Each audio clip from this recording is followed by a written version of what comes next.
Snap check. Okay. I think everything is hunky-dory. Welcome back. Anyone who may be watching, we're doing another live show of Diddy's Conquest. It's been a couple months since I've live streamed, so excuse me if everything feels kinda, disorganized. I didn't really have any sort of introduction prepared for this, but I'm hoping that tonight we'll be able to finally finish this game and I can have a complete playthrough up on the channel. That way we can work on figuring out what we're going to probably be doing next Friday, because I do want to get back into making this making the Game Lounge Live episodes a weekly thing. I have some ideas of what we're going to play after this, and I might talk a little bit about that as we go on. But hold on, let me adjust my microphone here. There we go. Hopefully that's a little better. But yeah, we're just going to go ahead and jump right in. We're probably not going to be collecting all those Krem coins. What we're probably going to do is we're going to finish up the main story on this file, on the second file that we've been using. And then I'm probably just going to go over to reset the game and go over to the first file where I already have everything collected, and we'll just go through the Lost World, the Kremling Lost World, without having to go through all the trouble of finding all the coins. Though I do still kind of want to take a little bit of time to try to find some stuff here in this file, just to have everything in good measure, so everyone who watches this can kind of see. I like to do these playthroughs trying to give as broad of a picture as possible, even if not really like the most completionist run or the best speed run, just something where if you've never seen this game before, if you've never played the Donkey Kong Country games, you get a very big overview of everything that they have to offer and all their goods and all their bads. So yeah, let's go ahead and get started. All right, so if I remember correctly, we were... do we have to get some coins? We probably do. Oh, no, we don't. We're good. Alright. Hopefully, I do hope that the audio levels are balanced. I did my best to try to get them balanced because they seemed a little off in the last couple of streams that I did. My microphone is as close to my face as I can get it without it obstructing my vision. But I just hope that the playback is sound, no pun intended. So that way I don't have to do this again. Right, so we were at Screech's sprint just before we fight Kaptain K. Rool, and I did try the last time I streamed. I did try to just kind of, I did try to finish this game completely in that one big stream, but it just didn't really work out. I wasn't really feeling it. But the thing is, if I try to keep these streams at around 2 to 3 hours, just because after, like, I don't know, maybe after like about 4 or 5 hours, I start to get really irritated. And especially if I'm trying to keep a conversation going, then I might start talking about things that maybe I don't think I should be talking about, because I'm running out of stuff to talk about as far as the game, or as far as video game news or whatever goes. And then I'm kind of like in a position where I'm thinking, ugh, do I really want to put that out there? Do I really feel, or do I feel like I articulated myself in that conversation? well enough, and so it's a lot easier to just do 2 to 3 hours a week as far as the Game Lounge Live things go. I would like to do 2 streams a week. I would like to do like a Tuesday stream.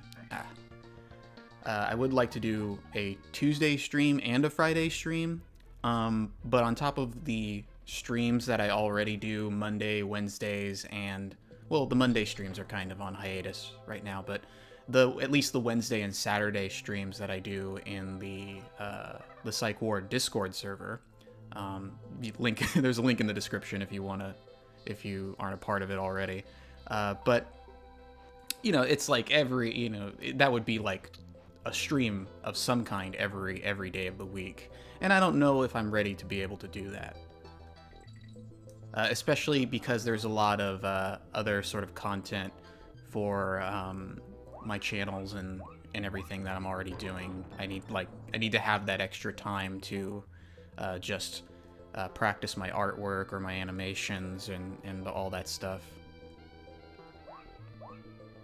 And believe it or not, sometimes streaming or getting a stream set up, it can take a lot of time. It sometimes takes me, before I feel comfortable actually getting everything started with a stream, it sometimes takes me a good 2 to 3 hours to get everything prepped, which is why it's good to probably have a day of the week that's free so that I can get everything kind of squared away. Okay, dupe. I was having a lot of problems with this guy before. I guess I was just getting impatient. You just gotta do this. They're not really hard, they're just a somewhat tedious enemy. Alright, I hate these birds though, I always hated these things. Because they're always coming in at a very strange angle. And of course they regenerate. Because why not? Whoa. Alright. Crap. You would think Dixie would be good for this part, but actually it's good to use Diddy's roll jump. That's why the bananas are right there. It's kind of your tell.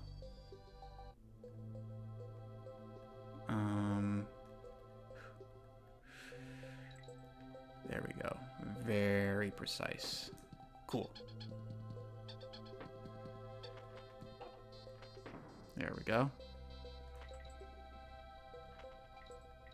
Alright, so I gotta race this guy. It's a good thing that they don't let him hurt you.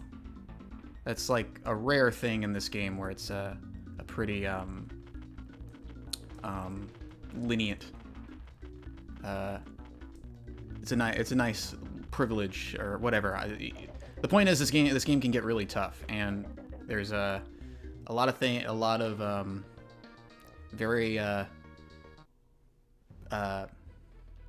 awkward or very awkward hitbox placement that's kind of designed just to mess with the player. So not having Screech here hurt you when you fly in front of him is a rare case of the game being merciful.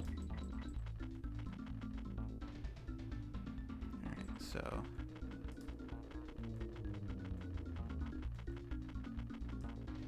just go over here. Don't worry too much about like bananas or anything like that. Ugh, dang.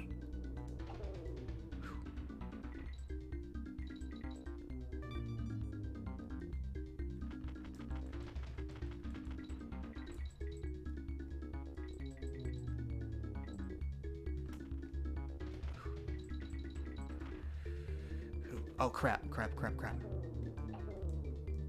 No. No, you don't.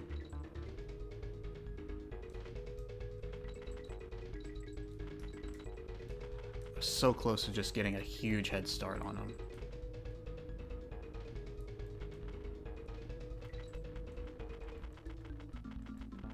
Come on. Got it.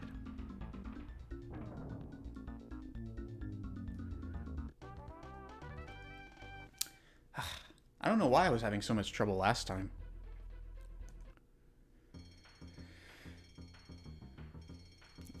that was and last time I totally called it quits because I just couldn't do it.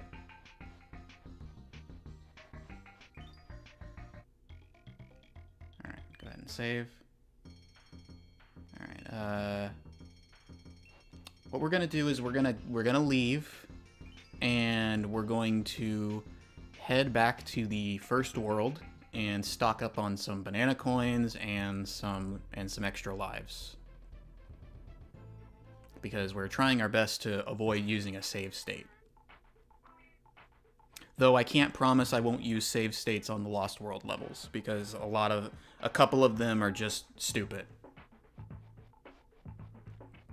Oh, okay, so I guess we gotta go get a coin. See, this is something I mentioned already, and I guess I'm kind of repeating myself.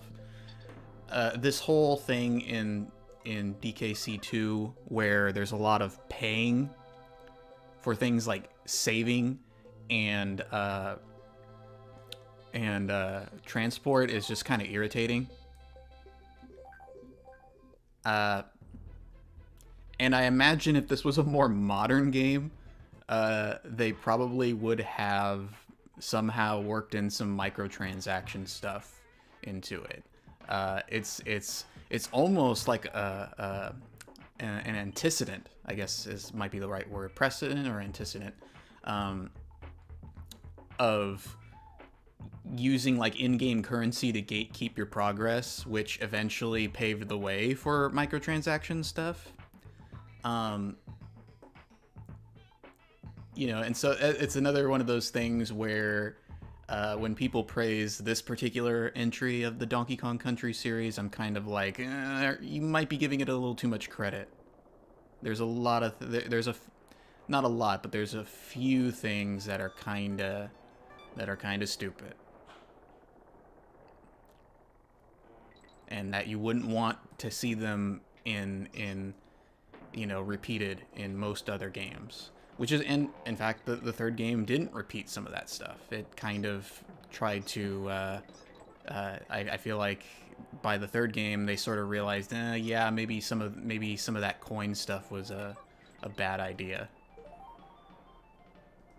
You still have like a collectathon thing going on in the third one, but it's much more refined, much more fun.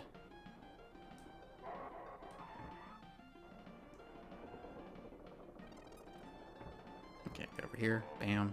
Get Ramby. Alright, and charge up. And fly. Boop, boop.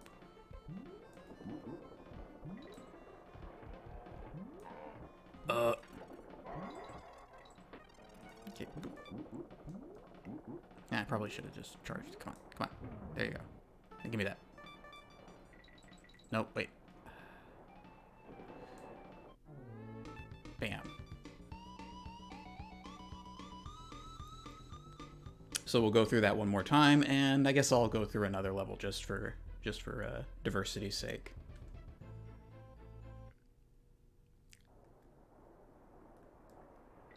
I want to make sure that we are fully prepared to deal with K. Rool. He might be a lot easier for me this time around. You know, I don't really beat this game very often, but I have felt like this playthrough has been a lot easier than most other times I've played through this game or tried to play through it. Just because now I kind of, you know, I know where stuff is and I know what they want me to do.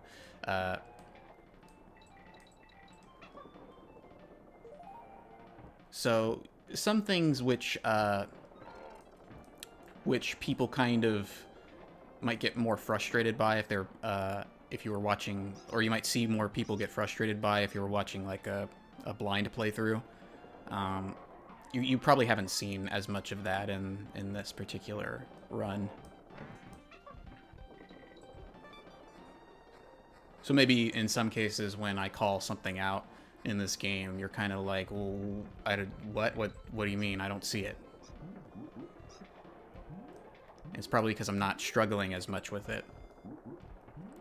And I guess that is something about these games. There is an element of memorization.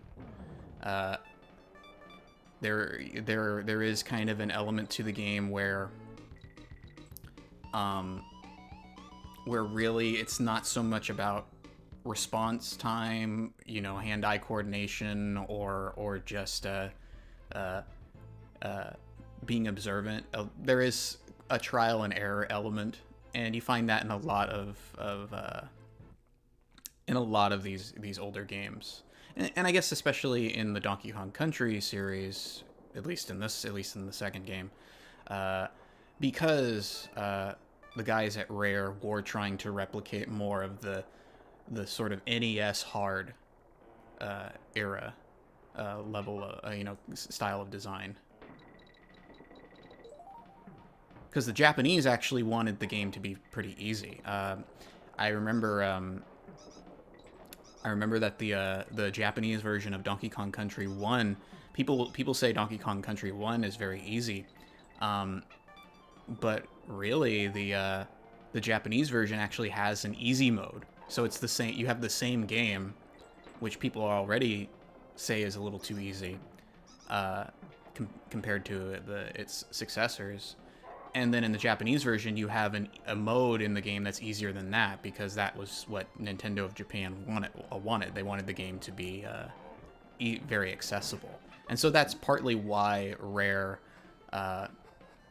went the extra mile when they developed this game. They kind of want... So it's almost like they felt that the first game was much easier than they really wanted it to be.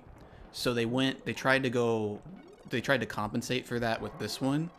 And then I think probably with the third game, they sort of realized that maybe we went a little too far, and so let's dial it back and try to find a nice balance. And I think the third one found that balance. Now Donkey Kong Land is a whole nother story. That game gets very ridiculous. Like the cloud level, especially where you have to ride on the clouds. That level sucks. Let's see. Should we go to Gameplay Gallery? Members Mayhem. Let's go ahead and go over here.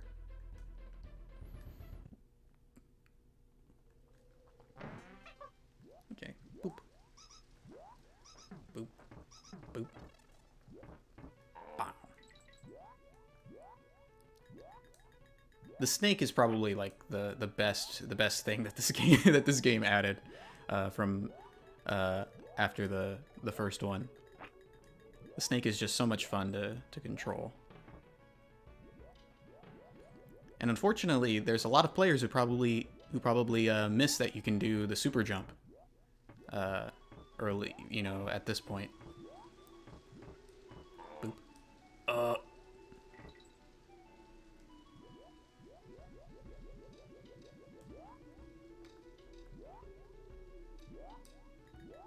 Here.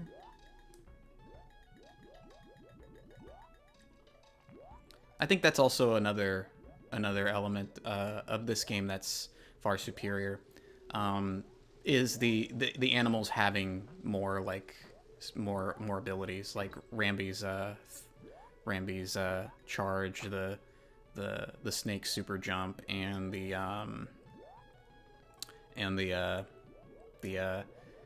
what is the the swordfish on guard. He also has a charge attack. And the way that those are worked into the levels is very clever. I mentioned when we did I've mentioned in other videos that I've done that I do think that this one in particular has some of the best single level design in the entire series. It's just my problems with it are mostly the whole package. It's similar, I think, to like how I feel about Sonic the Hedgehog 2.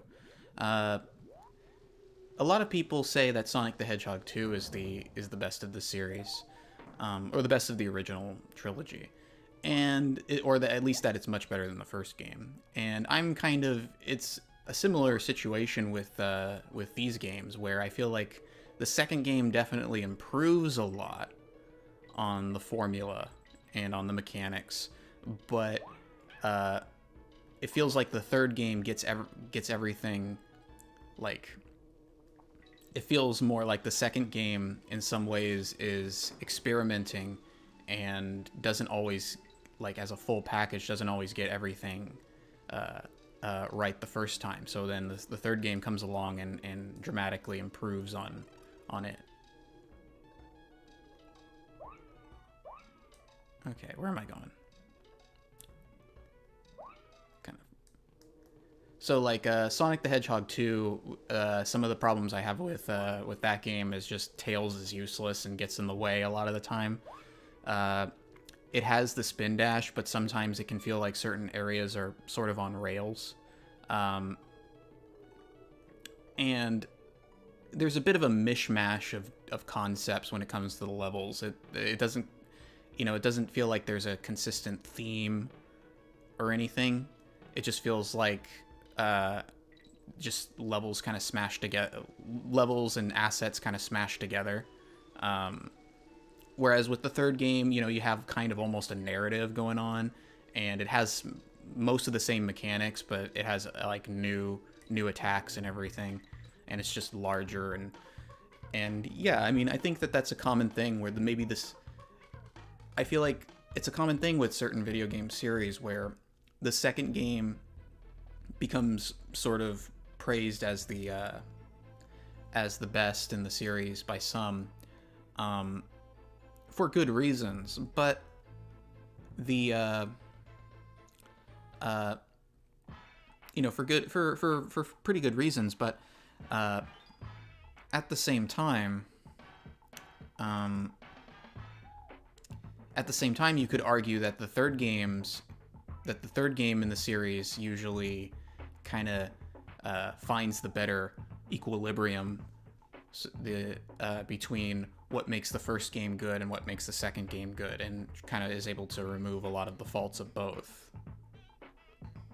But sometimes the third game is not always as well known or well examined or analyzed, because it's the later game. It's like you have like the first game and then the second game and the third game, and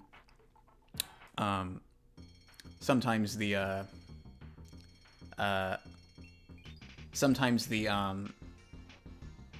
okay, thanks. Useless. But like the third game in the series doesn't always sell as well as the second game or the first game. So sometimes the improvements that the third game just drastically makes to the whole series to the whole of its respective series, sometimes that can be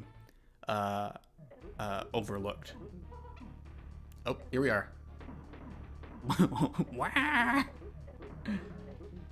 Alright, so we get that. Now if I remember, how do I do it? Oh.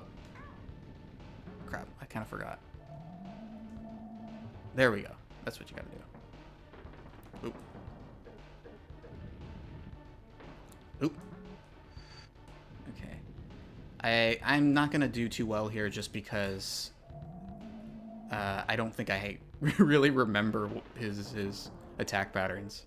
It'll probably take a few tries.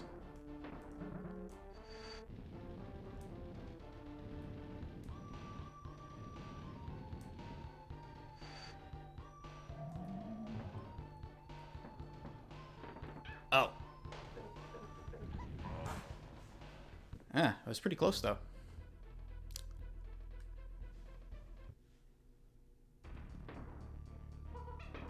Alright, jump over. Take that. There. Okay. That was close. That was close. Yeah, so when he shoots it back and explodes, it gets faster. So it's better to keep a bit of a distance each time. Oop. Alright. Dupe. Dupe. Dupe. Alright. Take that. Alright. Over here. Hoo.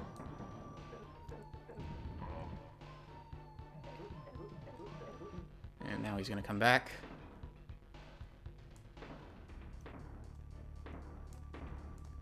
Dupe. Dupe. Dupe. Dupe. Dupe. Huh. Ah. Oh, cool.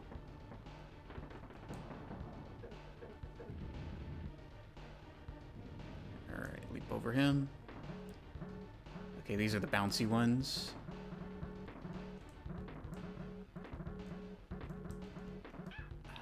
Oh, and the frickin' barrel's gone.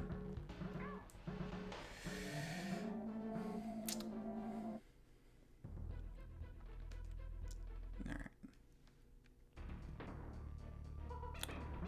I'm wondering who I should try to save for last. If I should try to save Diddy, try to finish him off with Diddy in case Dixie gets hit, or if I should do it the other way around and save Dixie in case Diddy gets hit. I think I have an easier time trying to beat him with Dixie.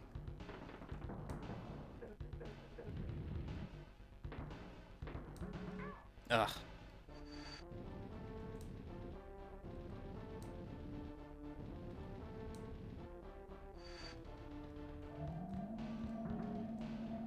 Really? Ah. No good. Jump. Jump. So I guess it's kind of random which one it actually is the one you're supposed to use. There. Jump.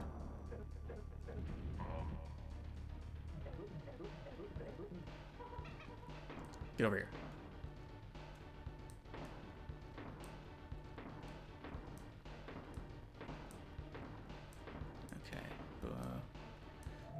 Give me that.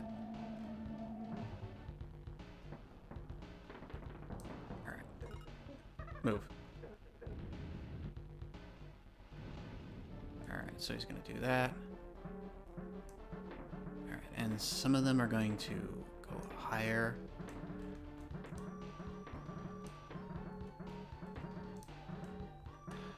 Got it. Yes.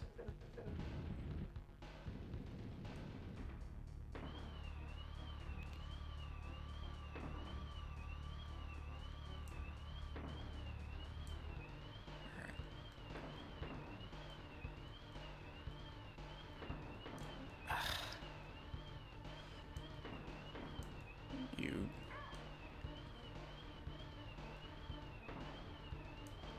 Oh, that is so dumb. Alright. Getting close though.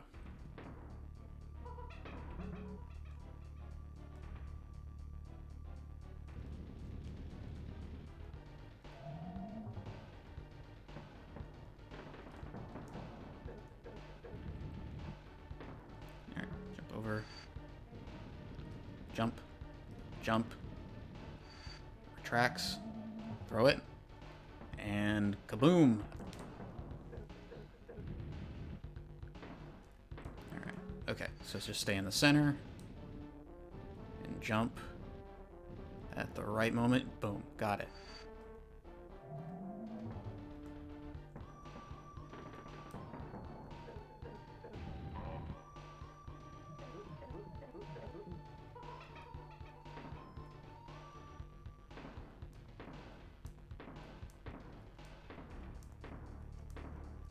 Yeah, you can usually just you don't really have to do any ducking or any like rolls or anything for that round. Oop. All right.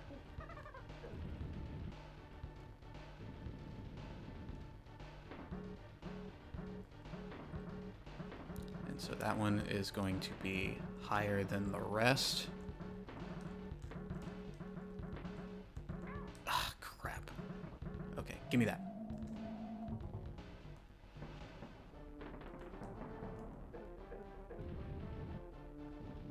Alright, alright.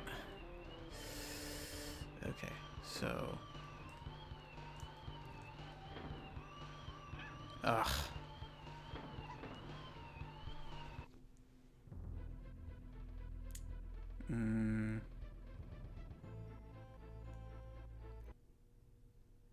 Try this again.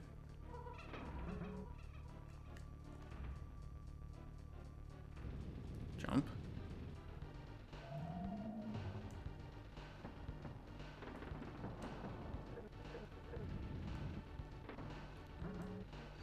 Oh. I got a little confused. Thought it was the twofer. Jump.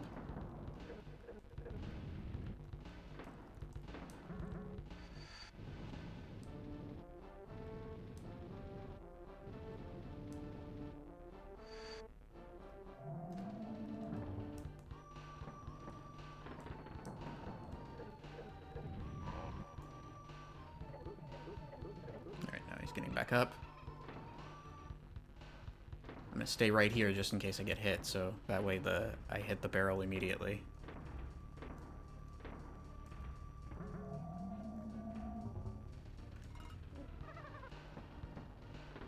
Oh!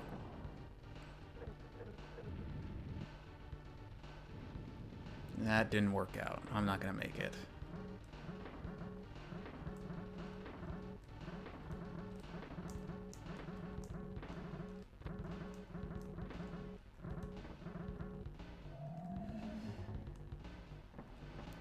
Alright. I think it's like 2 more, and he's done.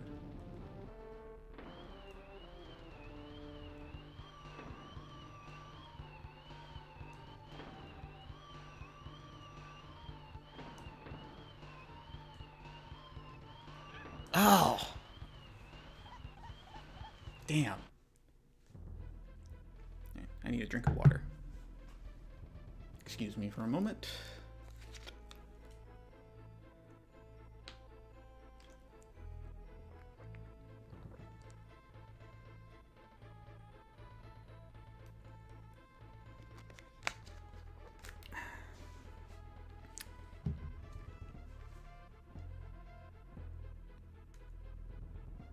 All right.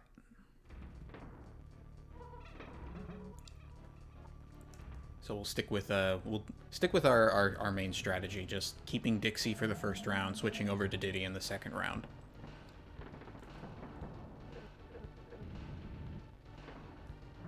Oh, I keep thinking that's the one where he shoots 2,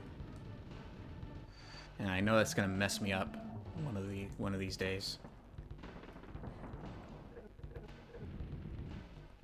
All right, jump. So stick in the center. Boom.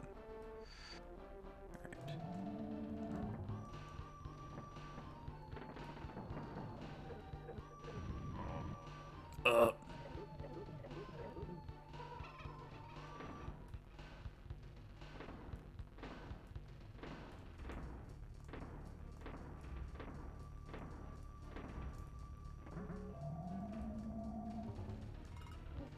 Alright, get over here.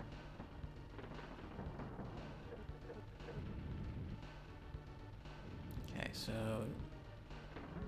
go ahead and do your little bouncy thing. And so, here we go right here. We're gonna go right here. Over here. Boom. Perfect.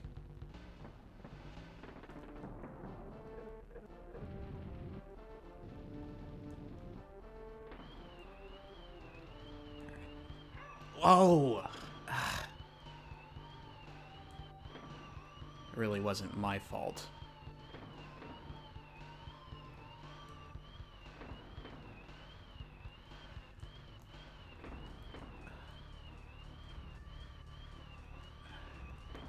Ah! If I had managed to keep Diddy, I could have just sacrificed him.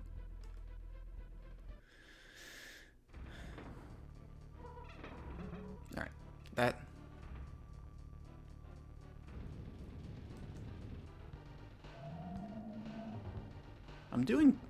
Otherwise, I'm doing all right. I mean, I'm losing, but it's not like, you know, I've already gotten to the point where I'm dying. I'm only dying like I'm dying like fairly close to his last phase. It's just the swirling cannonballs kind of keep tripping me up. All right, get over here. Take that.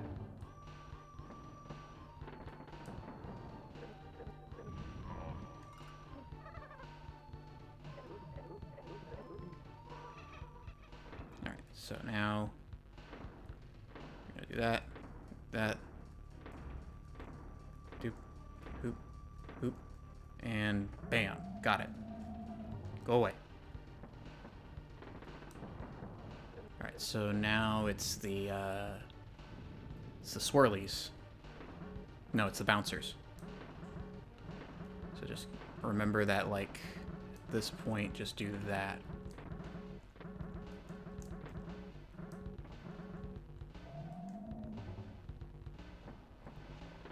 Yes. Okay. All right, so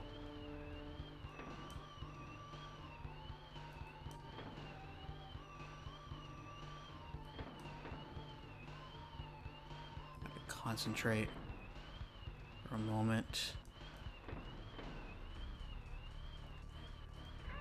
All right.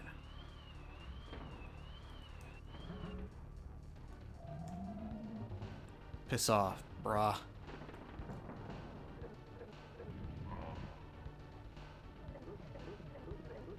Yeah.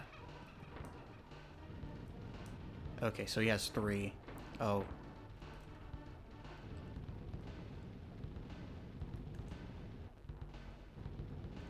Ugh. Ugh.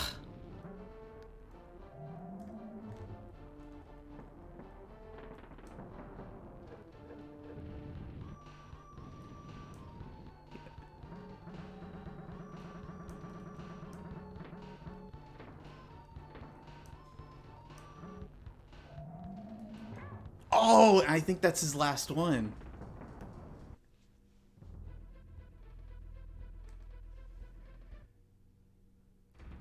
All right, let's do this again.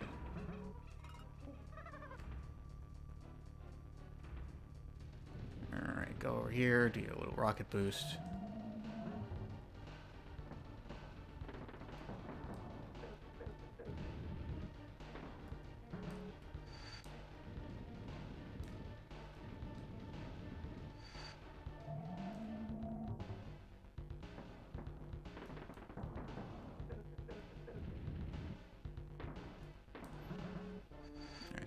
Jump, jump, and he's gonna do it again. Boom.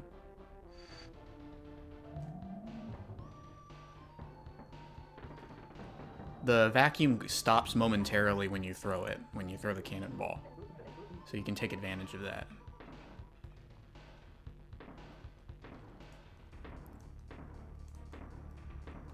Boom, boom, boom. Give me that.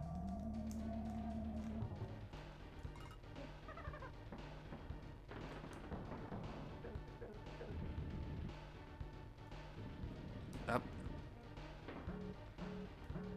Okay, so the bouncers, and then there's the long ones that you just have to jump under or run under, and then you do that. Ooh. All right, so now I think it's the swirlers. Yes.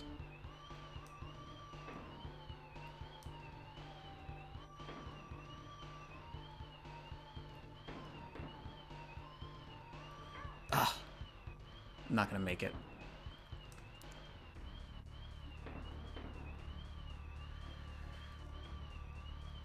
Ugh. I wonder if it works to duck under that. I wonder if the hitbox is, if they're just expecting you to just duck like that. Move. Throw that. And kaboom. Here, come on. Come on. Alright. Get this. Throw it. And... bam.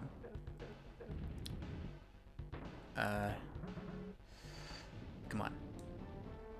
Come on. Come on. Good.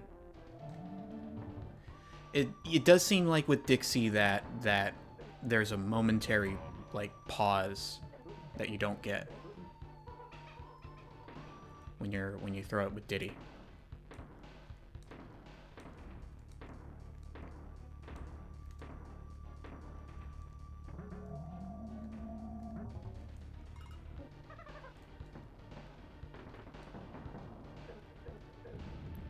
All right, come on, come on, come on, come on.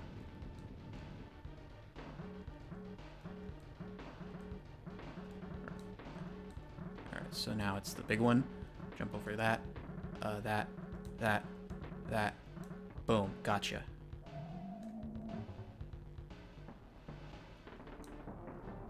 Alright. So now it's going to be the swirlers. I think I should just get over here. You gotta be careful because of the way the screen follows you. The way the camera movement or camera placement or whatever it is. You can... We've seen it before. I ran into it while trying to get away.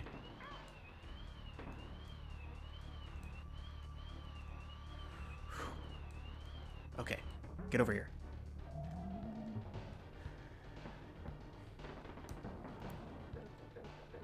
Alright, I think we're good.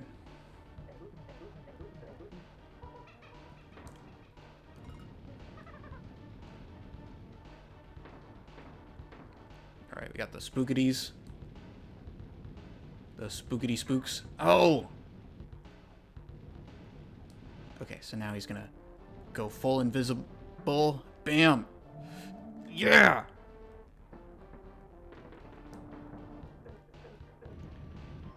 Just one more.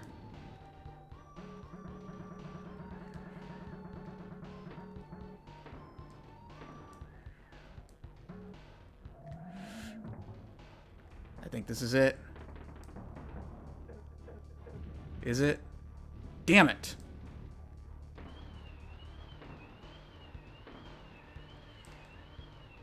Oh.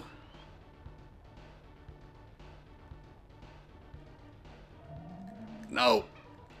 Oh.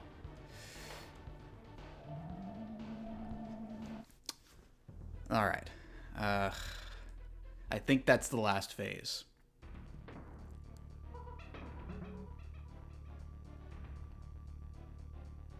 He does, I think, have a few too many phases. I think 9 is enough.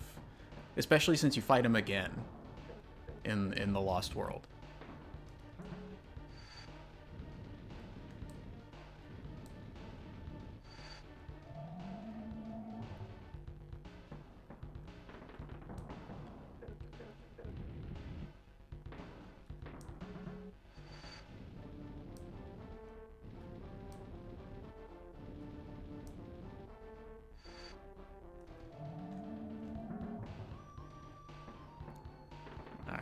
Here.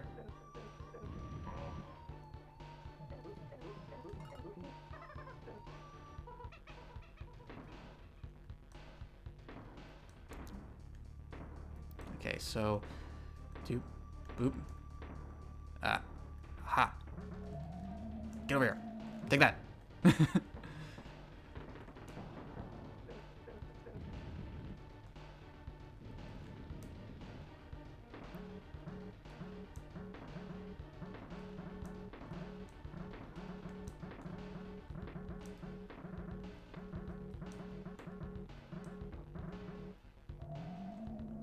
That.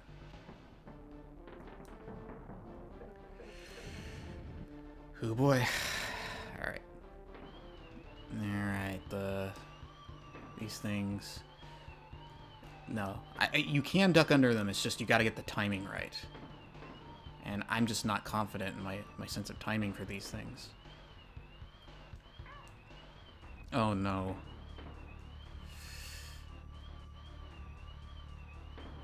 Okay. Don't let it hit you.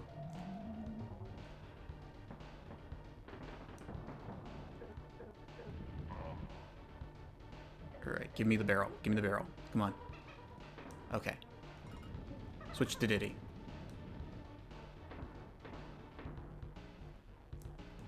Oh! Stupid. It is stupid.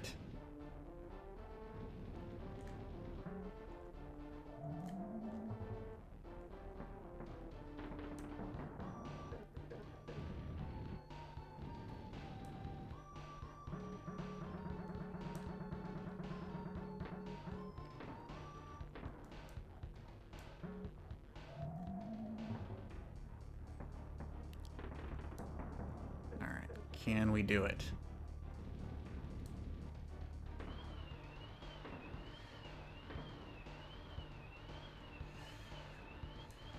Ah, no, no, no, no, no, no, no, no, no.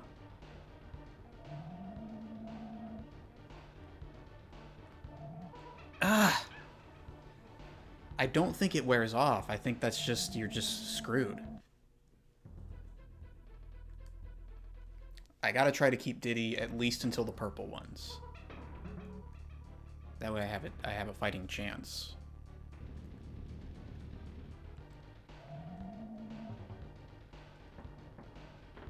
Because I'm pretty sure that purple, the ones where he shoots the purple skulls, I'm pretty sure that is the last phase.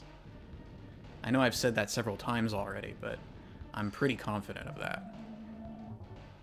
He's like a 12 or 13 phase boss.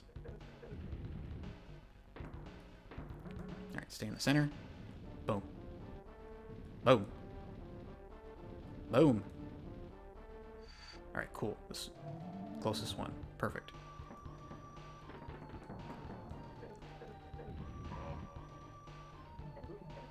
Alright. Sorry, force of habit.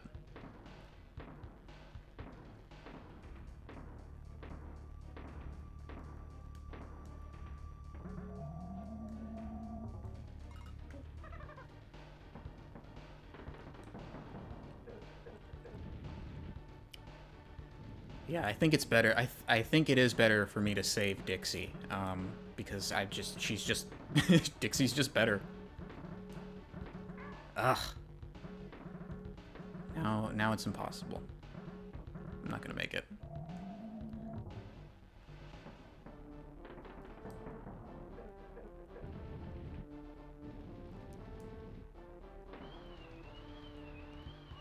Alright, so the swirlers. Okay. And here.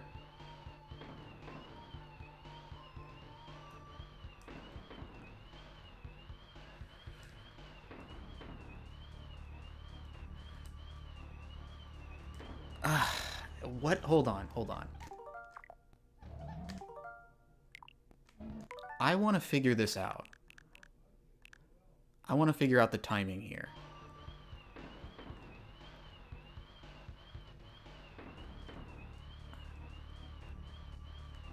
Okay, so that doesn't work. Alright, so here's the big ones. There we go. So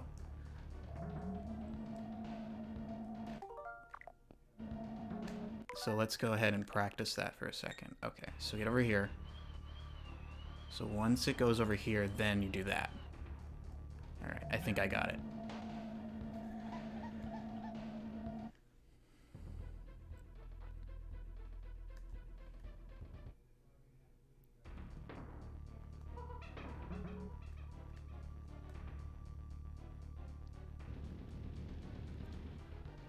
Yeah, I didn't want to keep doing it like it would have taken me like 3 or 4 lives just to figure that out. So just to practice that and figure it out. So I just decided to use the rewind right there just to save us some time. But I'm going to beat him. I'm going to beat him without save scumming it. I can promise you that. It's just, I think that's a good way to go about it if you're playing this on an emulator or a modern system that lets you do the save state stuff. You know, just if there are hard parts, go ahead and just practice them with the rewind or the save state, and then once you get it, then do it from beginning to end, all the way, so that way you have a good handle on it. There's no reason for you to waste your precious time when you don't have to. As long as in the end you accomplish, as long as in the end you prove your skill in the under the same conditions.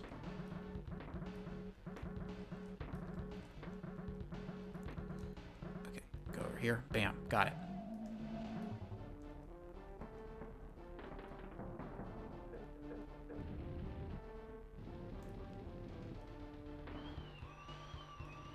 Okay, so over here. So that's going to go over there.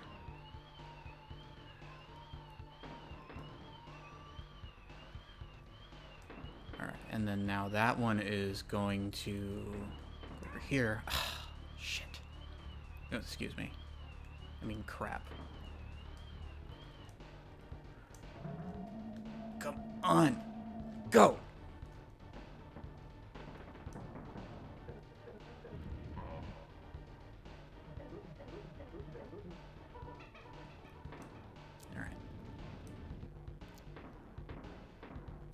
So use Dixie for this one right here.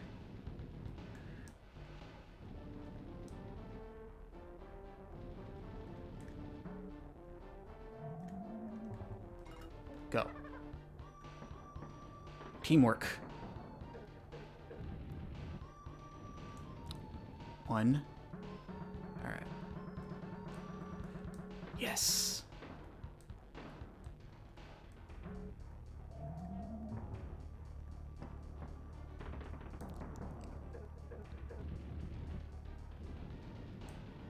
Go. All right, so. Oh, no.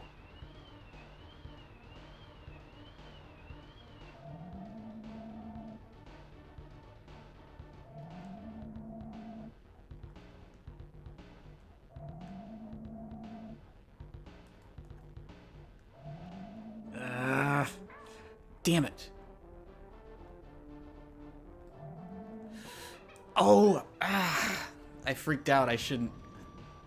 Okay, I think I got it.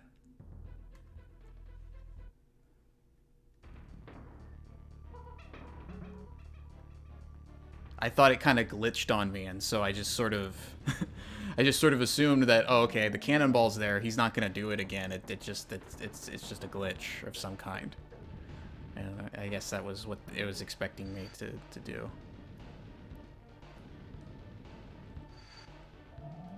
Because sometimes this game is like that. If something happens at just the right moment, the game can't register, oh, this has happened, so therefore don't do this. It just will do X or Y immediately, even though you can't like do anything with it. You know, you're too late, despite all appearances.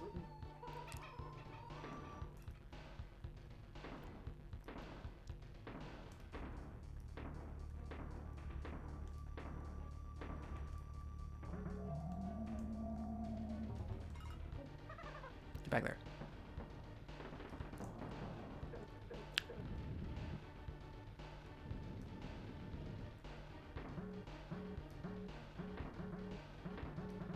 Alright, and then this one.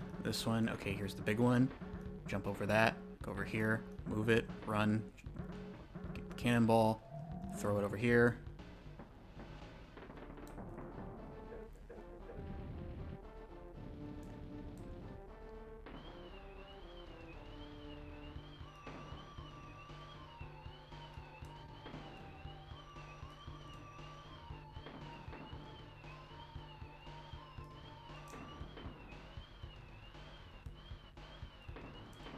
Ugh. Damn it. Ugh. I jumped too early.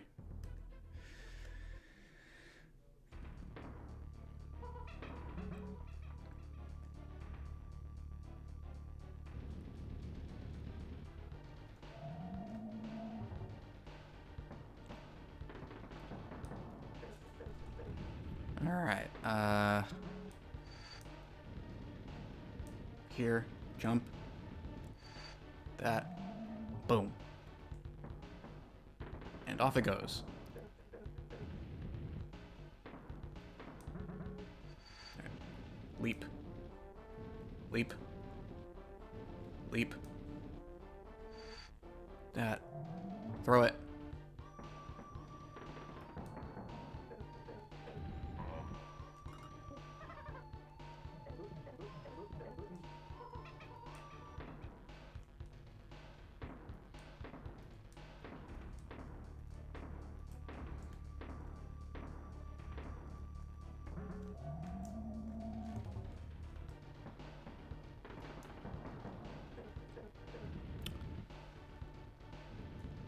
Alright. Alright, over here. Over here. Over here.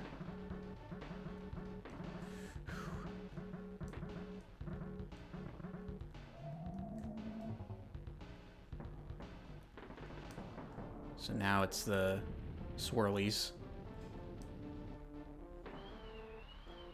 And there.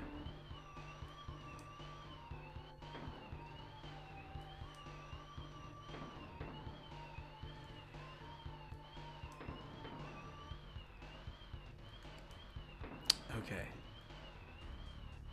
So if we can... Got it. And I kept Diddy.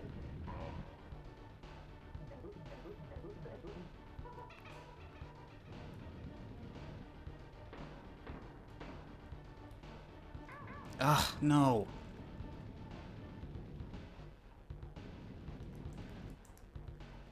Oh, here we go. Ah, bull.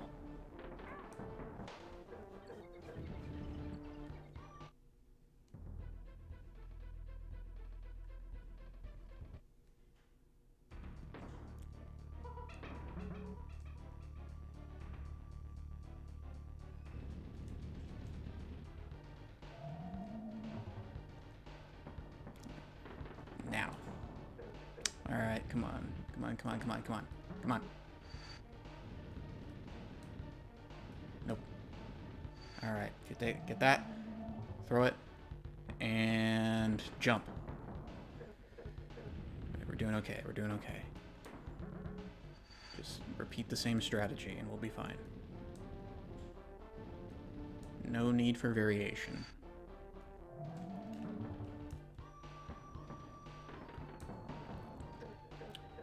Alright, so now back here.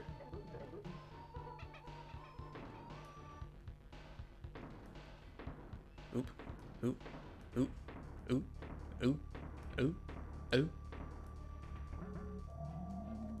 Take that.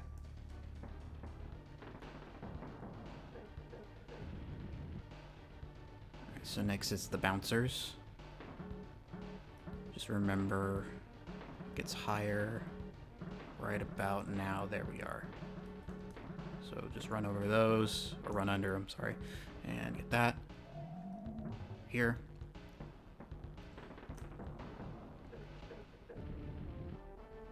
We're getting the timing down.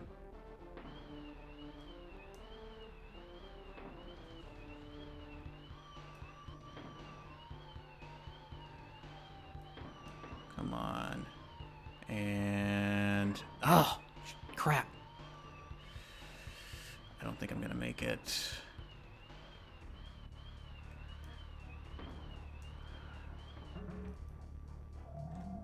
Oh, I did it. Okay, good.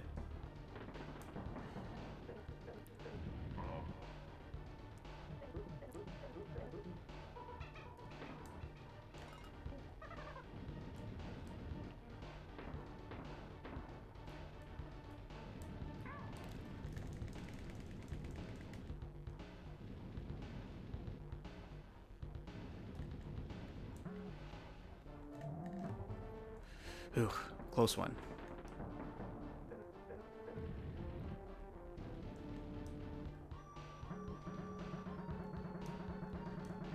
Ah.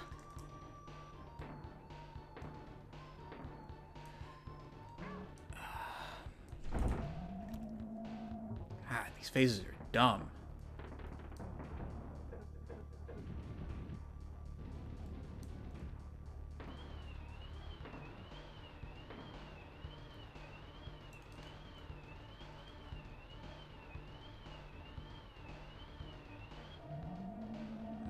No. No. No. Oh! So it's random. It's just random.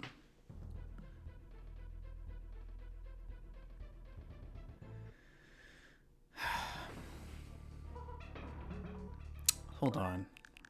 I'm gonna practice that for a second. I need to get that timing right. What is the timing here? Okay, so right here. Okay, so that doesn't work. I feel like they want you to jump between them though, unless no, that doesn't work either. Okay, get over here. Right, now do that. All right. Okay, so I think I get it, right? So when it gets over here, you just jump. Just like that. So let's do that a couple times.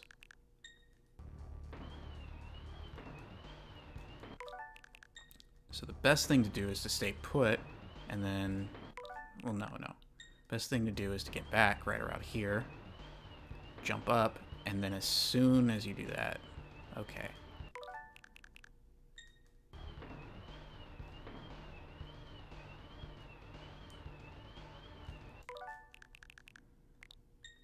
One more time. So it's a kind of jump, press right real quick, jump without pressing right, jump without pressing right. All right. Go ahead, kill me.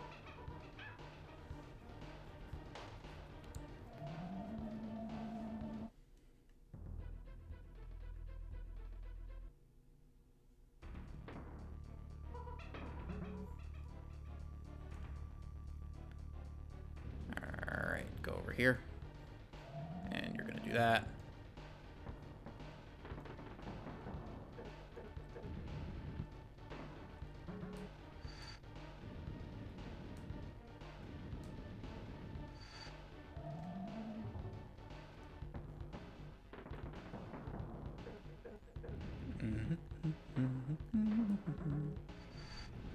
Jump. Jump. And he's going to come over a third time. And we're good. So do that. Switch to Diddy, or... yeah, switch to Diddy. Okay.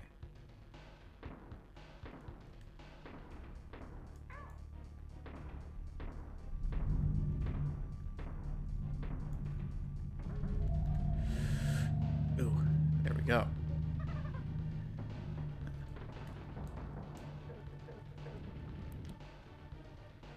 Sorry if there's some background noise. We have a guest over, and so it's a little bit. It's going to be a little extra noisy around here for a couple weeks, I think.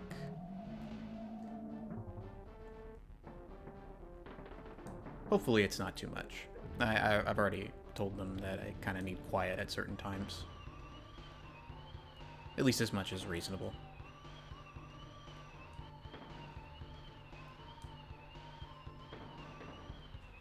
Alright, and you're gonna go... I don't think I'm gonna be able to do this.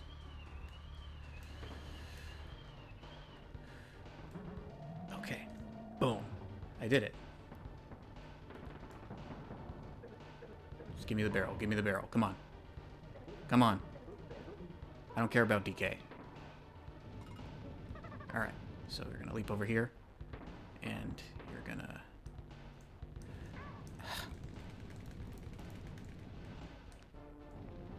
Perfect.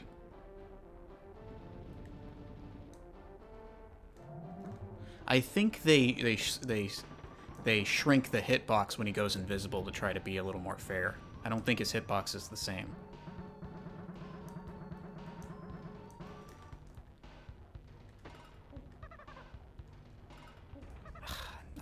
keep Dixie. Oh, no. No. No. Ah! I hate when that happens.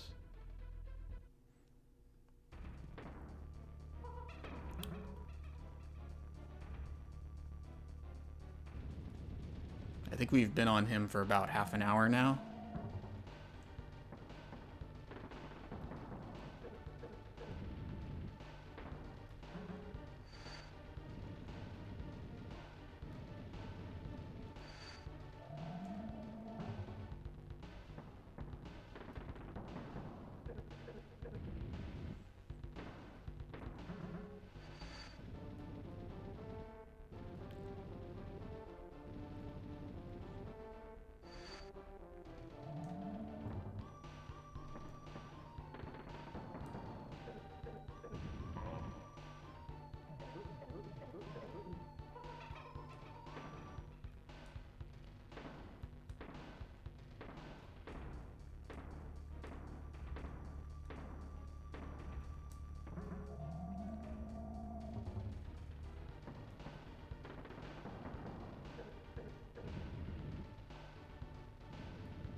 Here. We're here. Crap, I shouldn't be using Dixie here. I should be saving her. Go. That was close. I didn't want to do that again. Jump. Okay, so here. And you're going to be doing that. And there's this one.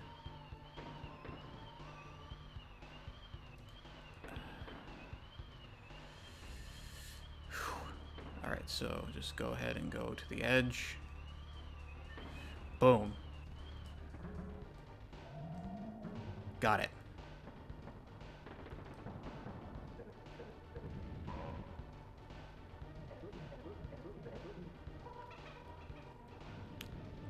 Alright, so you're gonna do this. Yes.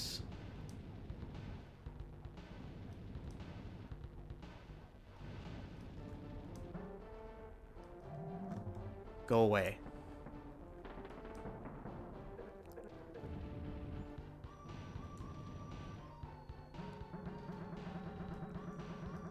Yes.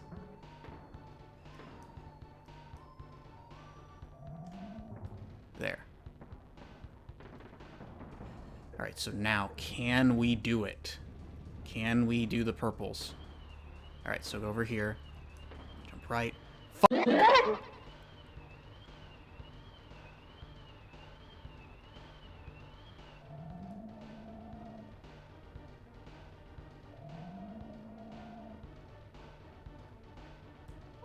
Ugh.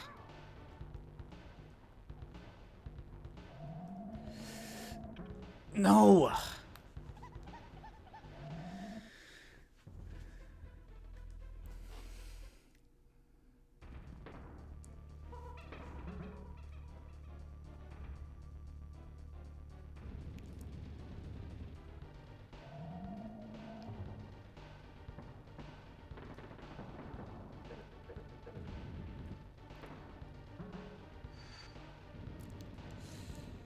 It was such a good run, too.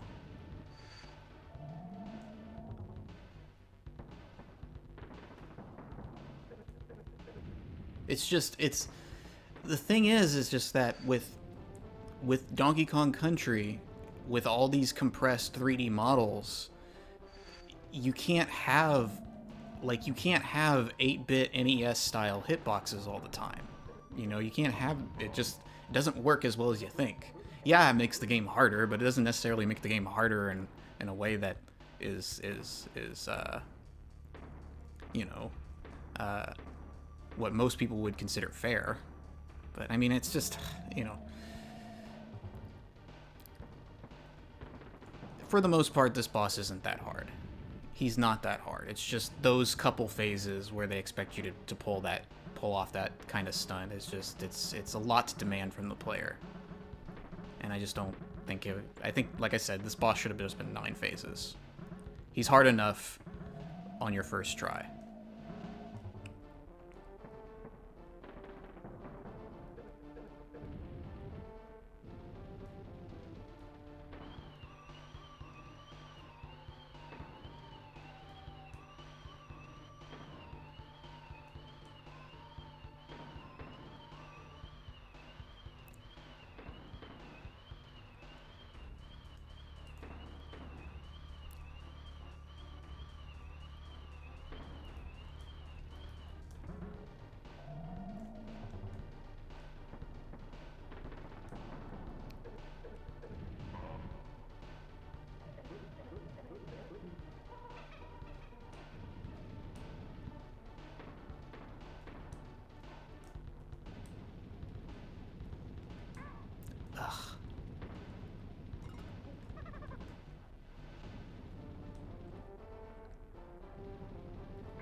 Ah!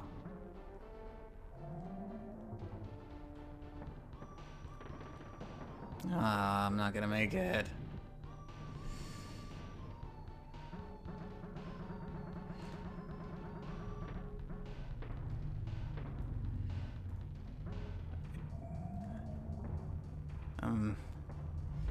Ugh. Okay, do your little thing. Go over here. There you go. Okay, so. What? Ah!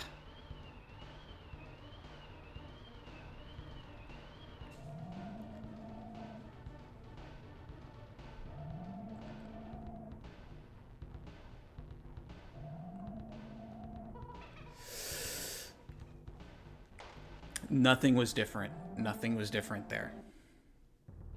I should have survived that. It's just, it probably has some... It's probably like the rate of his suction or whatever is randomized.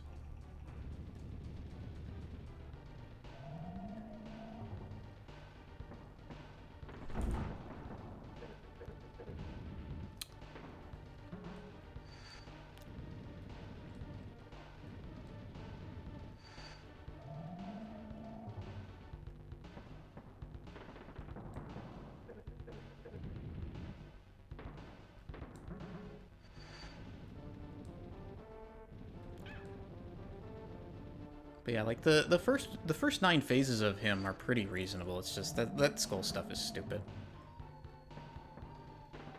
At the very least, they should have saved that for his Lost World version and just let it end at 9. Maybe add like one last like Uber phase or of some kind to trip you up. They didn't need to do this like weird like reverse your controls and give you slow, make you go in slow-mo if you don't if you don't do it like at like extremely precise.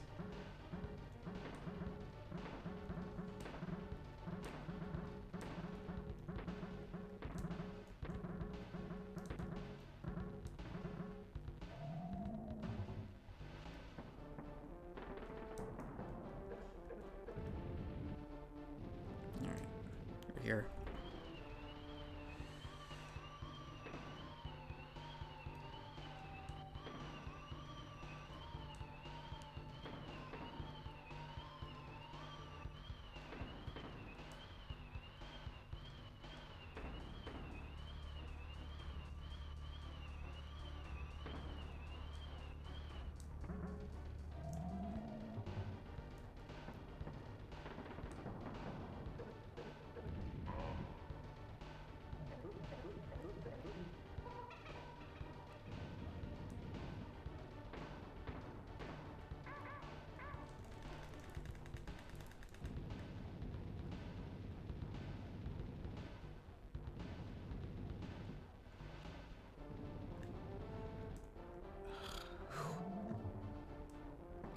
Nice.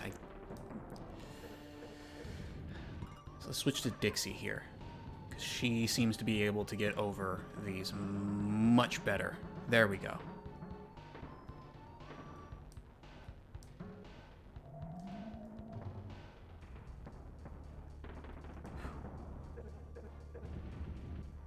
All right, do that. There you go. Okay. So now we're going to... Ah, oh, damn it. You just can't... It's specifically designed so you can't do it with Dixie.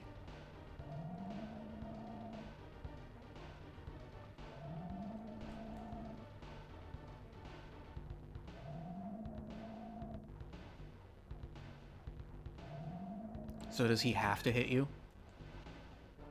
Looks like he does. Ugh! Now I gotta go get more lives.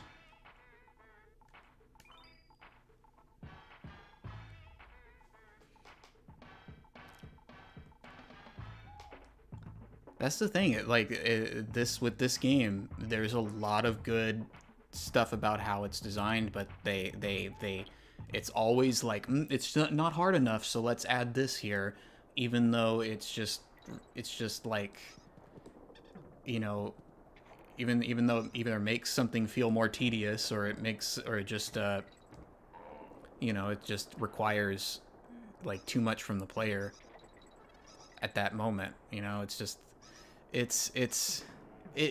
guess it sometimes it feels arbitrary is what I'm getting at.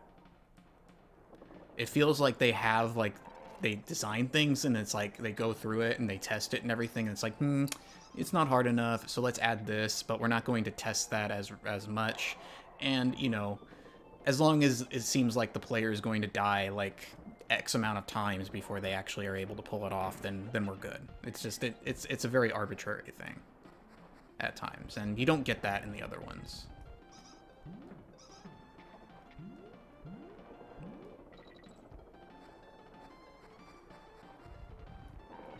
It feels like with Kaptain K Rool, it feels like he was designed to be a 9-phase boss. Those last couple phases with the ghosts and stuff, those feel like they're kind of tacked on.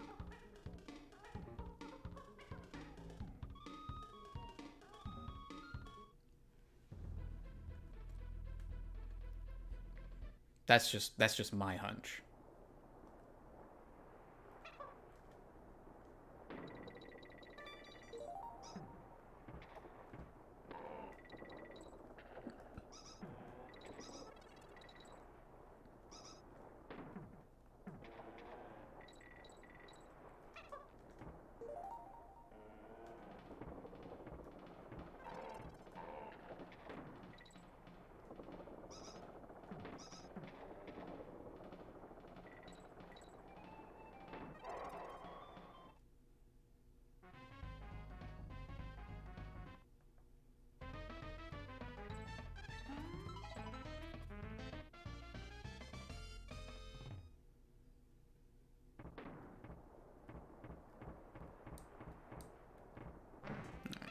Here, I'm not really mad. Like, I'm not like seriously mad or anything. It's just, you know, it's irritating because I want to finish I want to finish this game and move on.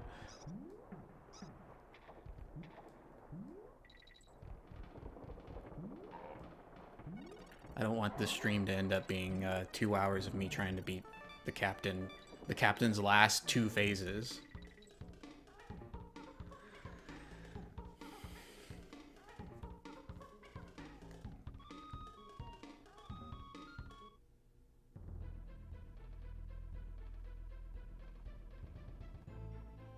Let's do it again.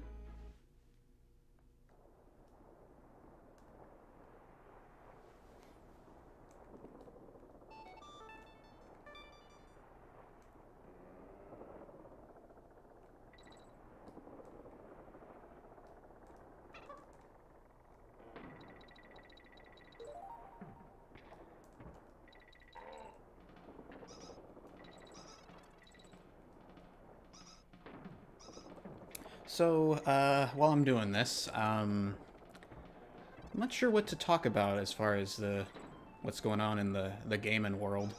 I guess, you know, June. It's July. It's still kind of the beginning of July, and E3, so to speak. Well, E3 was canceled this year, because I think mainly because of the COVID stuff. But they'll be back. They're saying they're going to be back next year. E3 was closed this year, so a lot of the publishers had to you know, do their own things. Like, and I guess they probably liked that because then each publisher was able to decide when they were ready to show what. Usually with E3, especially if there's a floor show, there's expectations of certain things, and then you have to go by E3's schedule rather than your own. So it's usually like, so in the case of, for example, Nintendo, they were pretty much the last one. They saved what they were planning right to the last minute. With their Xenoblade Chronicles 3 Direct, which upset a lot of people as usual. And then they had a mini Direct, and just I think a lot of people were, a lot of Nintendo fans were expecting a whole lot more, especially when it seemed that everyone else had bigger things to show. Like Sony had like there's a lot of like Jeff Keighley had his Summer Game Fest thing, which was mostly a lot of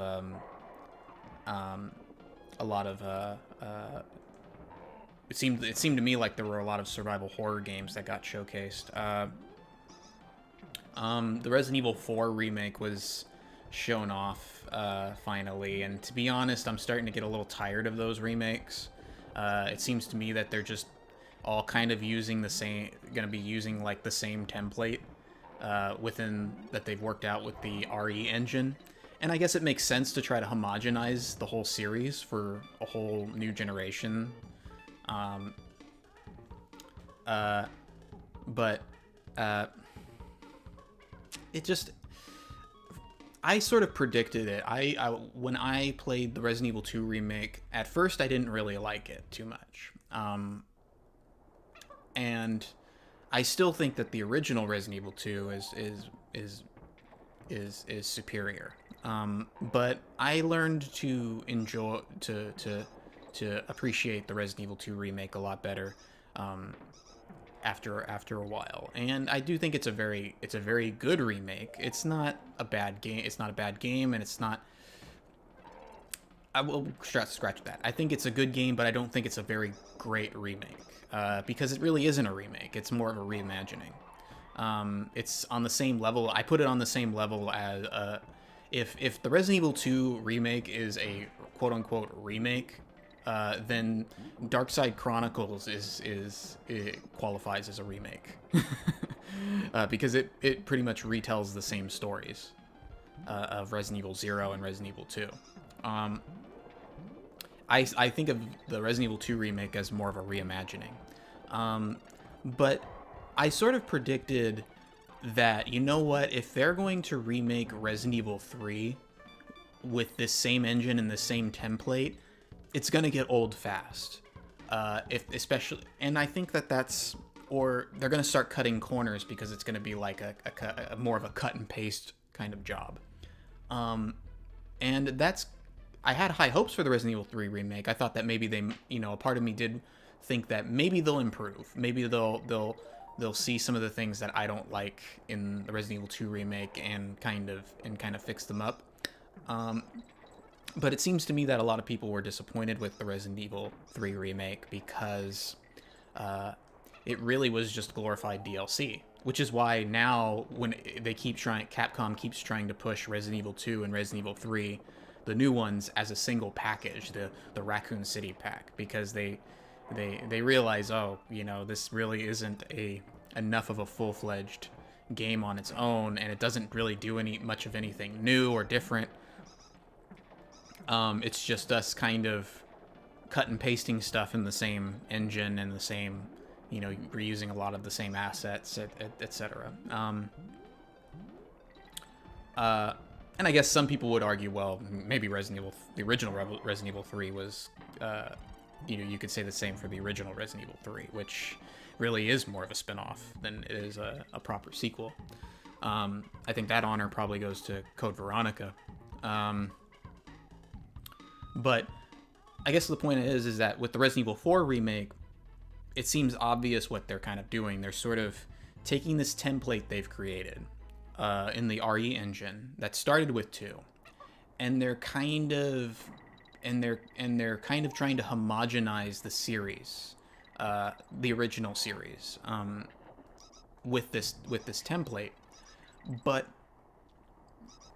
I think it just comes across as, I think it comes, you know, if the Resident Evil 3 remake is any clue, you're going to, people are probably going to feel a little disappointed with the 4 remake when it comes out, because it's either not, they're going to be like, oh, well, it's not as good as 4, the original 4, and it's just reusing all the same stuff we saw in Resident Evil 2, in Resident Evil 2 2019.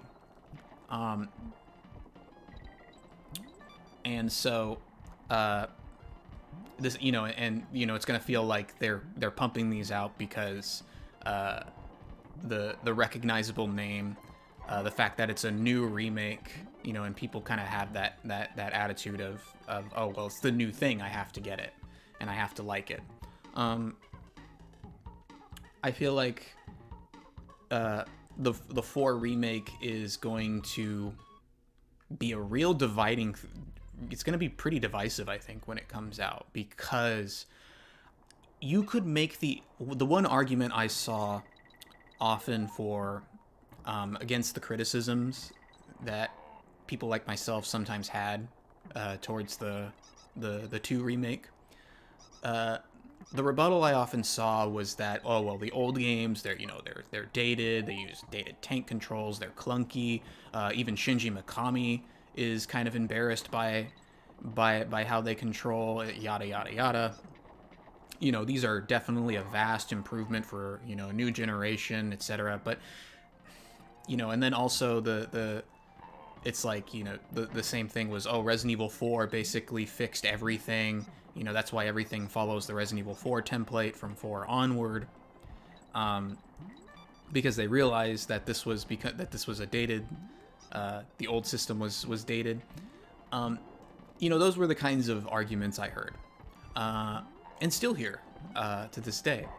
But, and I don't agree with them, but I can see where people are coming from. You know, I can see why people might say, oh, well, when they remade 2, it's been so long, they had to update everything and kind of rework the entire system for modern players who aren't like total nerds and are into like old games like that. You know, old survival horror, tank controls and fixed camera angle stuff. Again, I don't agree with that, but I understand the argument. But you can't really, I don't feel like you can levy that argument towards Resident Evil 4. I don't feel like it applies. The thing is, that argument kind of goes out the window with the 4 remake. If all of that was true, why would they even bother to remake 4? You know, so now those kinds of arguments just feel like people being like, oh, well, I like this thing, and the old heads like this guy are critical of it. So, you know, I'm just gonna pull the whole okay boomer kind of argument against them, because that lets me continue to like what I like better than what they like better than better. With the 4 remake, there's no excuse for that. It's very obvious what the motivation is for 4. 4 is a very classic, recognizable title. It's considered by many to be one of the greatest games ever made. You know, so when you remake a classic, naturally that sparks interest, that translates obviously to sales. You know, I don't think, but then it's going to be funny when the Resident Evil 4 remake comes out, and a lot of those same people who would argue with guys like me that, oh, well, Resident Evil 4 improved everything, its system was so much better, it's so much, you know, that's why it became the template. You know, it's going to be funny seeing a lot of those same people suddenly turn heel and probably start arguing, oh, well, the original Resident Evil 4 is clunky, it has a, you know, its perspective is weird, things always come up behind you, and and kill you without you being able to react. It's, you know, the map design is, you know, is like this and that, and, you know, it's gonna be funny seeing people, you know, suddenly trying to make Resident Evil 4 of all things. I can at least understand Resident Evil 1 and 2. It's gonna be funny seeing those people try to make the argument like that somehow Resident Evil 4 is a bad game now. It needs a remake to improve it.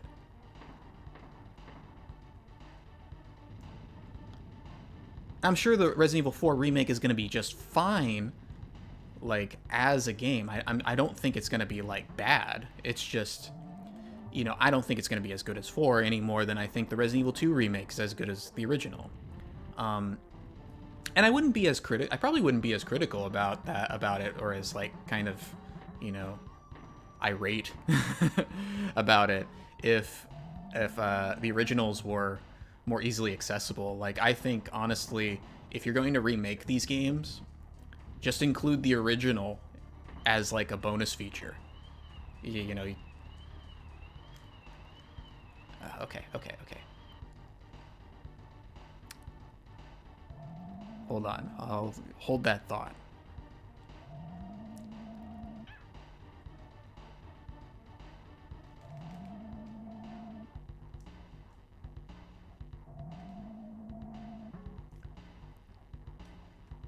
Where are you? Got it. I think I did it.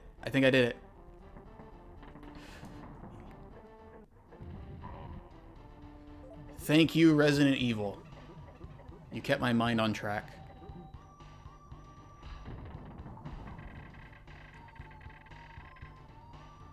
I felt like, to be honest, I did kind of feel like if I got on a tangent or a rant, I would be able to do it. If you've watched me long enough, you know that sometimes when I go on my long little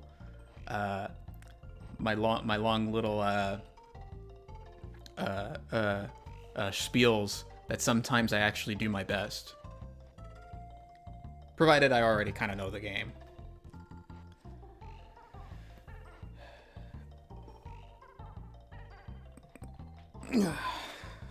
So we'll go ahead and watch the first ending here, and then we'll take a little intermission because I gotta get some, you know, I gotta take my have my midstream snack and whatever, and then I'll go ahead and come back, and we'll go ahead and try the Lost World. I think what I'll do is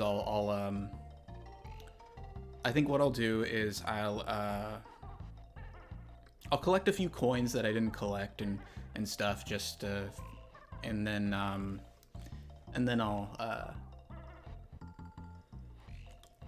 oh, that Mario model looks awful. The Link model looks fine, though. That kind of looks like the reminds me of the CDI Link for some reason.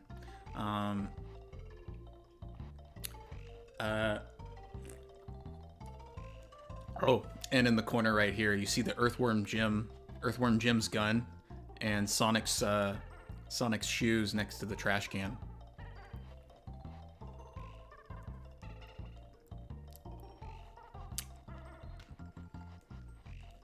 And okay, but yeah, I'll collect some coins on this file. I'll collect some coins on this file, and then we'll go ahead and do the Lost World stuff.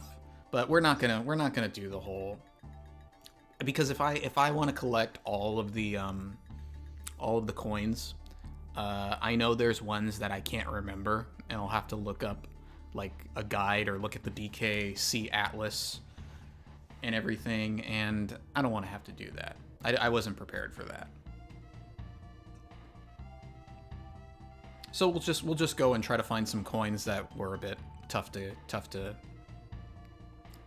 get, and then get like maybe, I don't know, maybe like 5 or 6, maybe even 10 of them if possible, and then we'll go ahead and jump right over to my completed file.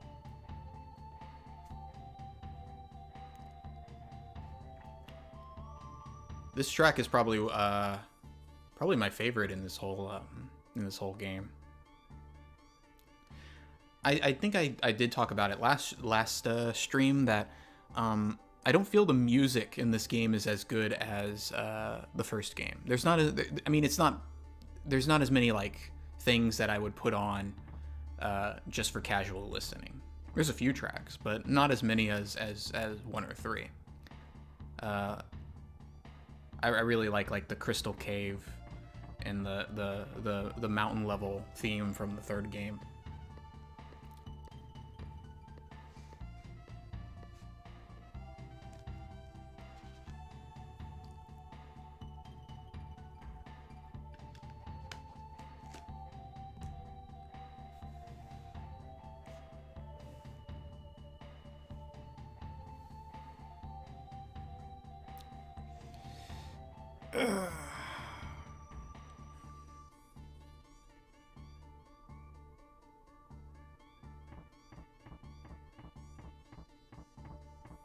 Cruncha. Clink.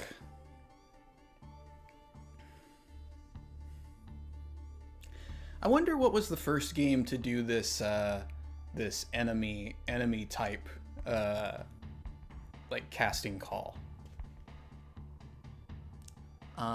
It must have been there. I feel like it might have been Kirby. I don't know. But if you didn't have the instruction manual or the player's guide, if you bought this game used, it was always good to have the casting call at the end, so you knew exactly what the names of the enemies were that you were fighting.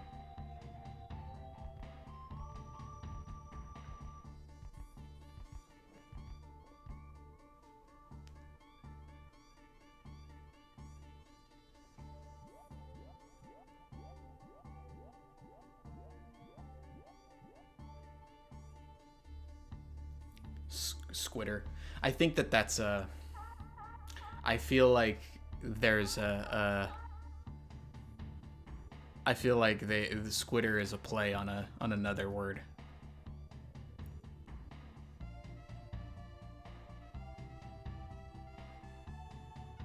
The Kong clan. Thankfully, there's only 2 Ks.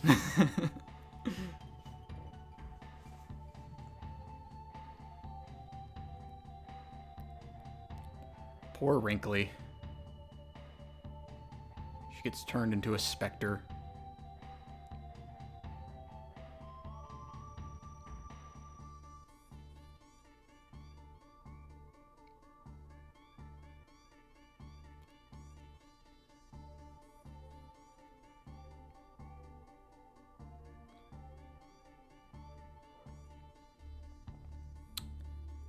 You scurvy Kong crew. Head programmer Chris Sutherland. Did they actually have the names in the credits for the...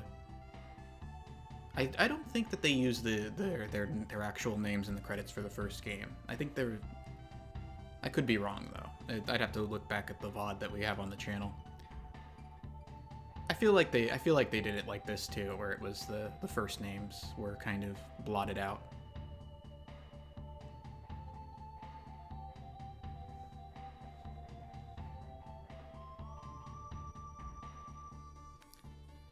Part of the reason for this was back in those days, video games, they often had to obscure the names of the teams that worked on them, so they wouldn't get poached by other companies. So they wouldn't, like, other companies might figure out who did this or that, and they would approach them with better offers, and they didn't want that to happen. And in some cases in Japan, it was a matter of safety, because you might have a competitor like do something like kidnap one of your lead programmer's daughters and hold them for ransom until they agreed to sign a certain contract or stuff like that. That was stuff that really happened. And it's unfortunate because there's a lot of people who did a lot of work, particularly in the Japanese side of the game industry, whose names are not very well known. The original Donkey Kong programming team remained fairly unknown. And the original director of the Castlevania series, the guy that pretty much started the whole thing, nobody knows where he is. He's pretty much disappeared from the face of the earth after like 93. So he kind of remains a bit of an enigma, and probably isn't fully aware of what he ended up helping create. You know, when it comes to game preservation, there's a lot of when you get to the 80s and the early 90s, there's a lot of stuff that's hard to piece together, just because either people didn't take game preservation at that time very seriously, because it's just, you know, it's video games, or you had those situations where, due to corporate politics and some of the shaky legal stuff going on, that a lot of developers and programmers never got the credit they deserved, or in some cases agreed to contracts in which, you know, their actual roles in the development of certain products was fairly obscured, for a variety of different reasons. So that's why it's great that you have people who are willing to sort of go out in the field independently and try to find all these obscure people who, in many cases, just left the game industry altogether after the 80s, just to be able to piece together the history. Anyhow, I'll be right back.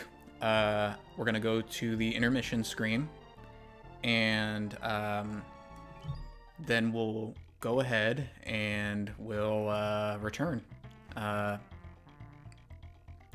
We'll return to Donkey Kong Country after a good I guess 10-15 minute snack break. I think that works. Anyhow, see you in just a moment.